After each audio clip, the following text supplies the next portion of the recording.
কোরআন যারা পড়বে তারা ভদ্র হবে, ঠিক কিনা?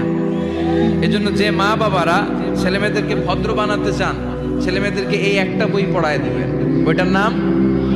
এজন্য আমি সবসময় বলি, teach your children the Holi Quran. The Holi Quran will teach your children everything in the world. আপনি আপনার ছেলের শুধু এই কোরআনটা শিখায় দেন, এই কোরআন আপনার ছেলের গোটা বিশ্বটা শিখায় দেবে, ঠিক কিনা? কারণ কোরআন পড়লে আপনার ছেলে ভদ্র হবে, মার্জিত হবে, সুশিক্ষিত হবে। কারণ কোরআনের প্রথম কথাই হচ্ছে পড়ো।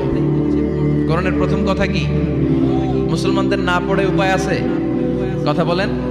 আপনার যখন মন ভালো থাকবে আপনি পড়বেন, আপনার মন খারাপ তখনও পড়বেন। সুস্থ আছেন পড়েন, অসুস্থ পড়েন, দেশে আছেন পড়েন, দেশের বাইরে পড়েন, মারা যাচ্ছেন তখনও পড়বেন, পড়তে পড়তে মরবেন, ঠিক কিনা? অনেকে বলবে হুজুর মরতে আসি আবার কি পড়বো? তখন পড়বেন লা ইলাহা মুহাম্মাদুর। কোরআনের প্রথম কথা হচ্ছে ইকরা। কোরআনের প্রথম কথা কি? Read in the name of your Lord who has created. পড়ো তোমার প্রভুর নামে যিনি তোমায় শিখিয়েছেন।